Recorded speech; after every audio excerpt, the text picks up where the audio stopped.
Okay, the next presentation this morning is titled Preparation of Fischer-Tropsch Catalyst from Cobalt, Iron, I'm sorry, wrong one. Lanthanum promotion of Fischer-Tropsch Cobalt Catalyst, effective preparation and pre-treatment media, and it will be presented by Dr. Oukaci.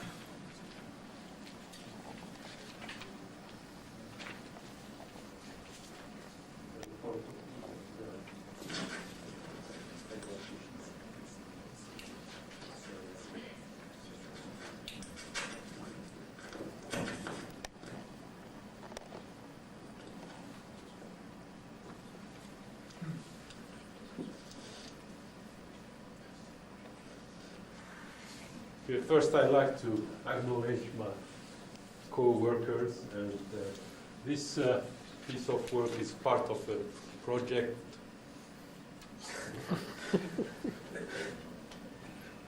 which is done in collaboration between the University of Pittsburgh and Energy International in Pittsburgh. I stole it.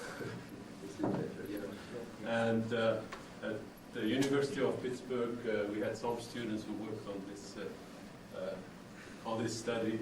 AJ Balembe, Bin Chen, and of course we have Jim Goodwin and George Marcelin, participants in this work. And at the Energy International, Bill Gold and Alan Singleton. We are going to look here at the specifically, in fact, or more closely at the effect of lanthanum promotion on Fischer-Tropsch Cobalt catalyst. As of introduction here, well, the first item here has been well treated by the Calvin Bartholomew in his introductory work. What I'd like to mention is that the number of patents which have been issued in the last 10 to 20 years, you can find the number of catalysts which use rare earth oxide, and especially lanthanum, and Calvin has also mentioned thorium and gold as promoters for these catalysts, but in general these patents don't tell you what's there, the effect of this type of promoters, but on the open literature you can find also some studies which address the same problem, and especially looked at the lanthanum effect on FD catalyst, but often from one study to another find different types of preparation or different types of pre-treatments of this catalyst, so it's always difficult to compare the various studies. So some suggest that there is an effect, a promoting effect on activity, and others suggest an effect mainly on selectivity to higher hydrocarbons and olefins. And in general, these promoting effects are explained by either the decoration effect of lanthanum on the cobalt, which provides either extra catalytic sites at the interface of the cobalt and the promoter, or in some cases, some suggest that there are some reduced lanthanum oxide species on the cobalt, which act to promote the CO dissociation. I'm going just to cite two studies here which were carried out at the University of Pittsburgh, which show some of these effects. And here I'd like you to note that the catalyst, the way the catalysts are prepared here is by first impregnating the cobalt, drying it, calcining and reducing, and after passivation, impregnating the lanthanum on top of it. And we see for the cobalt on silica, we actually see if we just impregnate with water without even having the promoter, the first effect we see is that a drop in activity as soon as the reduced cobalt comes in contact with water. addition of lanthanum at various levels helps to regain that activity. So at the level between 0.05 and 0.1 ratio lanthanum to cobalt, we recover the original activity of the base catalyst, and then at higher levels we see even an increasing activity. And at the same time, we see an effect on the olefin selectivity and the higher hydrocarbon selectivity, with the maximum being found around with a cobalt to or lanthanum to cobalt ratio of 0.1. The second study is also done at Pittsburgh, and this looks at cobalt on alumina. The preparation is also carried out in the same fashion, by putting the cobalt on the alumina first, drying, calcining, and then reducing the catalyst, and then after passivation, impregnate with lanthanum. And what we see here is a drop in the chemisorption capacity with the cobalt levels, with lanthanum concentration. At the same time, this is accompanied by a slight drop in activity when we add the lanthanum, but we see an effect on a significant effect on selectivity, where we see an increase in alpha with lanthanum impregnation. Here I try to summarize some of the aspects that are known about the behavior of cobalt on alumina, which were found either in our study or by others also. There's a nice study by Hercules group in Pittsburgh, where they looked at the structure of the cobalt catalyst with the various techniques, and all this shows that cobalt, when you prepare cobalt on alumina and calcine the precursor, you automatically form some cobalt aluminate on the alumina, which tend to be very hard to reduce. So even after reduction, you have only partial reduction of the cobalt, and some cobalt aluminate still on the support. And what we found, and others have found also, that addition of ruthenium, of course, promotes the reduction of the cobalt oxide, and what we find is we don't see any formation of cobalt aluminate, or at least if they are formed, the ruthenium may promote or facilitate the reduction. And similarly, we find that if you add an oxide promoter like zirconia on these alumina prior to the cobalt impregnation, you find exactly the same effect. You prevent this formation of cobalt aluminate on the support.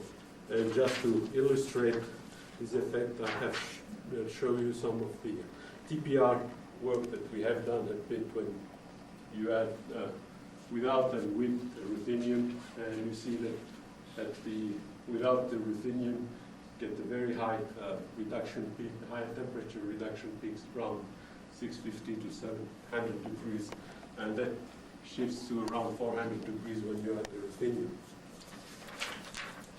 And what we see on silica is slightly different. First, it seems that silica is less interacting with the cobalt, and the reduction of cobalt on silica can be achieved almost completely.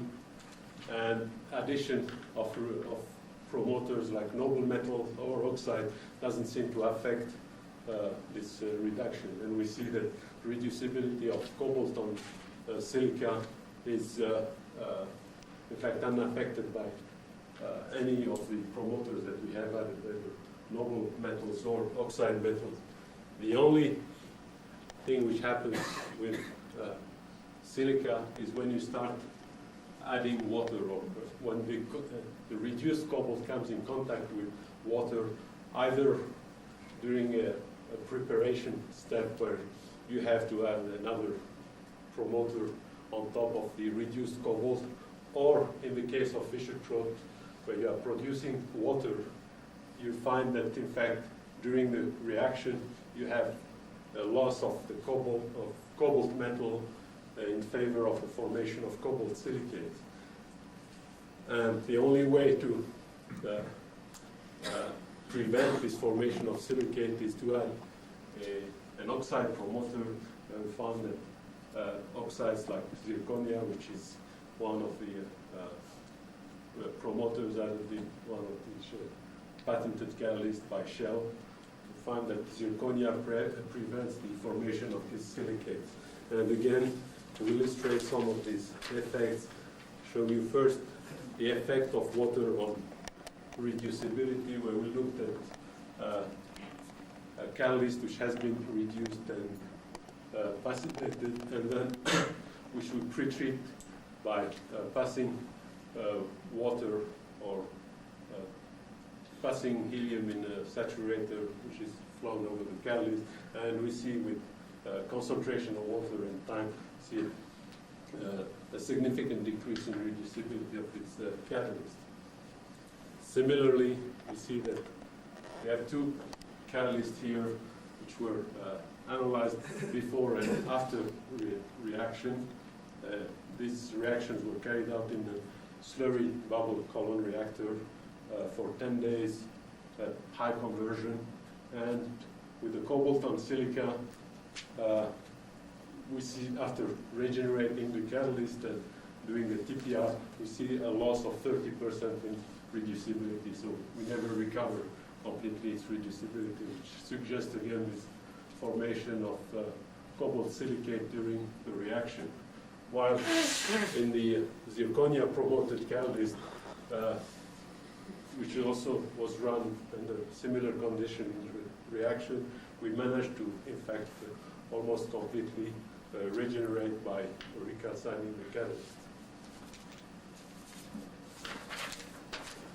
So just quickly, the objectives of the study I'm going to talk about now, the results that I'm going to show you, are going to look at the effect of lanthanum promotion on both alumina and silica, both looking at various preparation methods and pre-treatment methods, and we'll also try to compare their performance in the fixed bed reactor, where most of the reactions were carried out at low conversion and differential conditions, and the slurry bubble column reactor, where we have high conversions and of course liquid phase, and attempt also to compare the effect of lanthanum and zirconia. I'll show you some of the results that we got previously, zirconia promoted catalyst. In terms of preparation of this catalyst, all the catalysts that I'm going to show are 20% cobalt and silica or alumina. They were all prepared by incipient wetness with various co-impregnation or sequential impregnation of the promoters, and I'll say more about this when I show you the table of catalysts. In terms of the characterization, we used BET surface area, X-ray diffraction, elemental analysis, hydrogen chemisorption, and TPR. Reactions, again, fixed bed reaction, which were carried at various temperatures, but the results I will show are all at 221 atmosphere, and CO2 hydrogen ratio of 2. In slurry bubble column, also we looked at various conditions, but the results I show are 240 degrees C, 450 psi, a hydrogen to CO ratio of 2.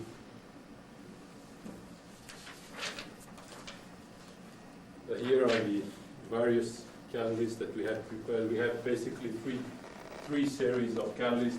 The series with cobalt on alumina, either cobalt alone or cobalt lanthanum on alumina without any noble metal promoter.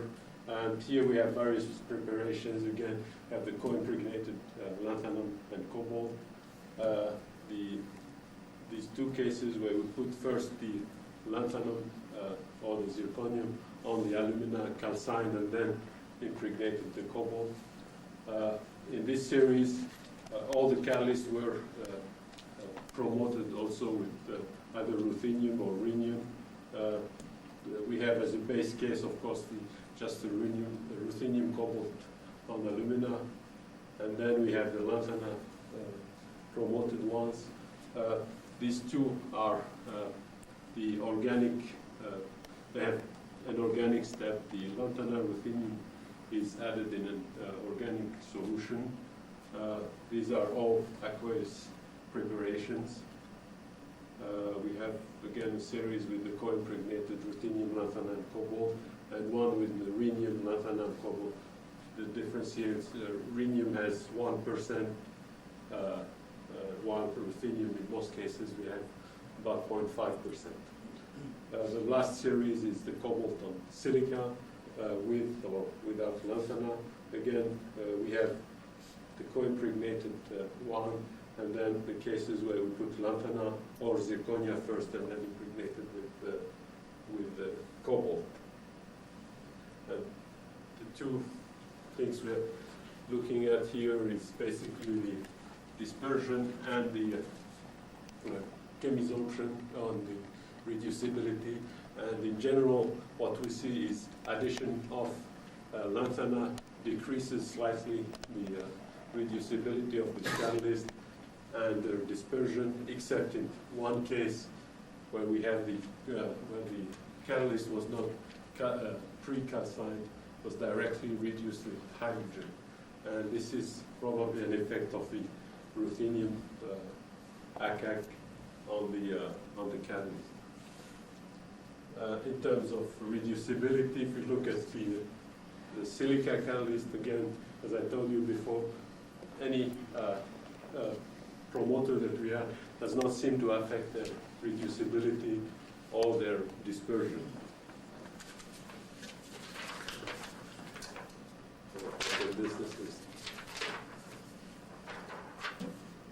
In terms of reactions, so look at first in the fixed bed reactor, I'll look at the ruthenium promoted series and on alumina and the catalyst on the cobalt on silica. And again, what we see here is as we add the lanthanum, we see, at least compared to the ruthenium promoted catalyst, we see a decrease in activity, which of course matches the decrease in dispersion, since, as you can see here, the turnover frequency is almost unchanged as we add the other promoters, or we look at various preparations. Even the only case where we had high activity comparable to the ruthenium promoted one is the rhenium promoted co-impregnated catalyst. But again, here we have 1% rhenium, which may help further the reducibility of this catalyst. In terms of selectivity, when we add ruthenium only, in general, ruthenium promotes the hydrogenation of the olefins, so we tend to see always a decrease in alpha. When we add the lanthanum, the alpha increases again.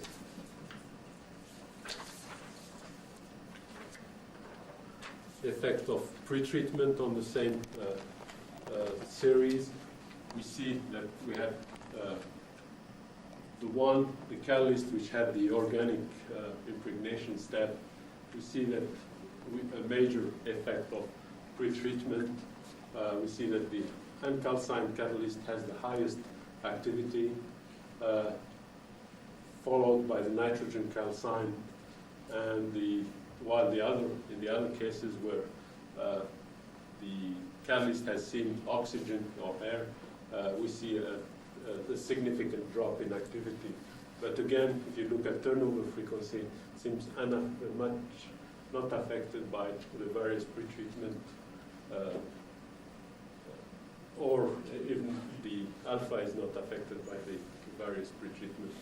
While in the other cases where we have the aqueous preparation, we see in fact almost no change in the activity and no change in selectivity.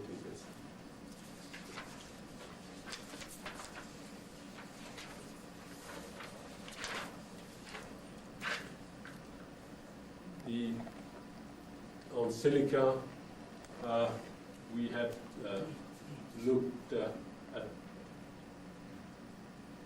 the effect of both lanthanum and zirconia here, and you see that cobalt on zirconia, cobalt on silica has lower activity than in the alumina catalyst. And when we add the promoters, either lanthanum or zirconia, we see an improvement in activity, but not as much as we see with the ruthenium in the alumina catalyst. So we have about,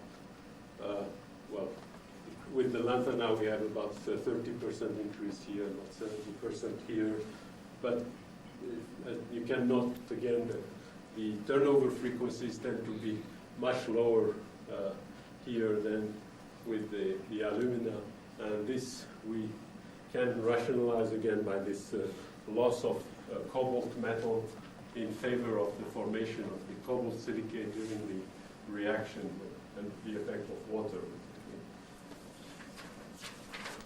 And of course the ultimate test for us is the slurry bubble column runs at high conversion, and if we look at the various series of catalysts again, just looking at the series without the ruthenium, we see no major effect of the lanthanum on activity in the slurry bubble column reaction, and these runs were usually around 30% conversion. When we had a low level of lanthanum, this is the 1% lanthanum in the catalyst. At the high concentration of lanthanum, we see a significant drop in activity in the slurry bubble reactor, while we don't see that with the zirconia promoted. So there's a big difference between the effect of zirconia and lanthanum on these alumina catalysts. And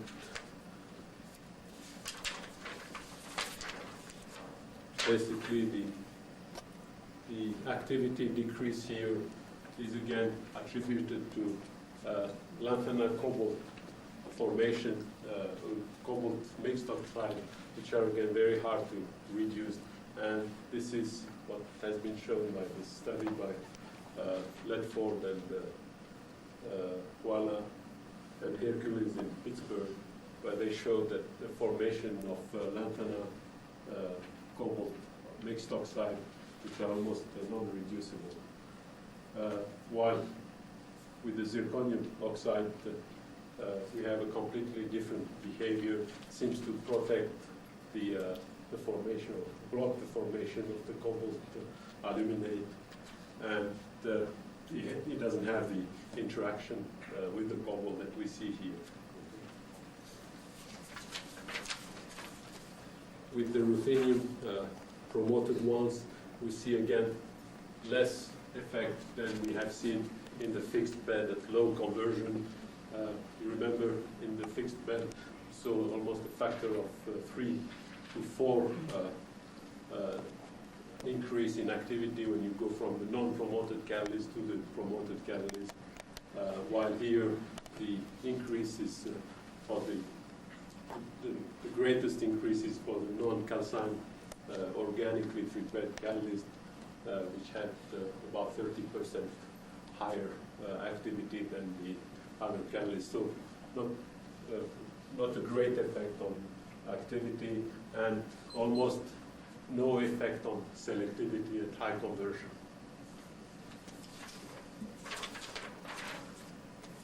Finally, the silica catalyst.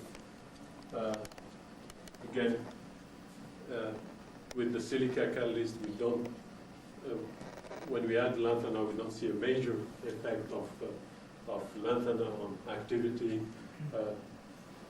Small increase with the co-impregnated catalyst, But with zirconia, we see a major effect, in fact, the doubling of the activity, which again suggests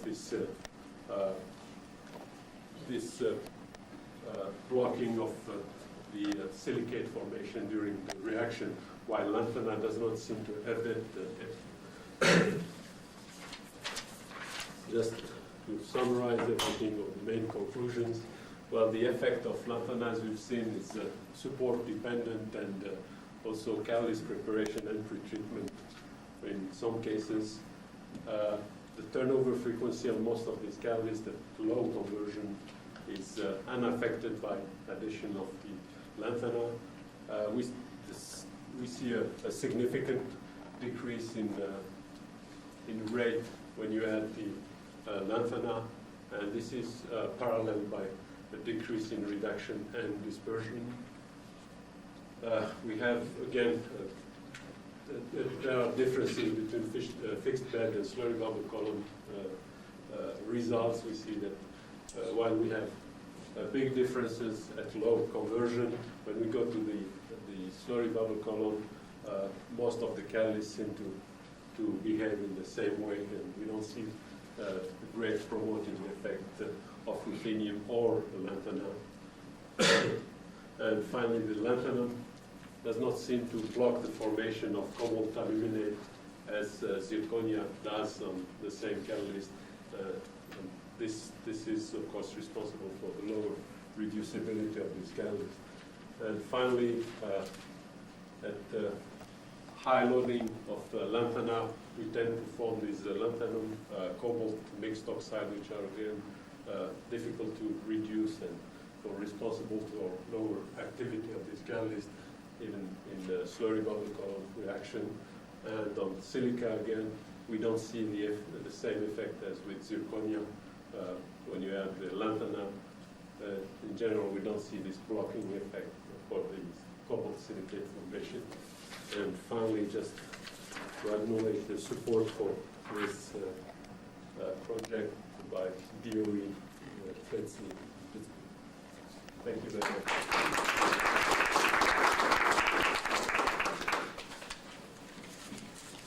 Paper's open for questions.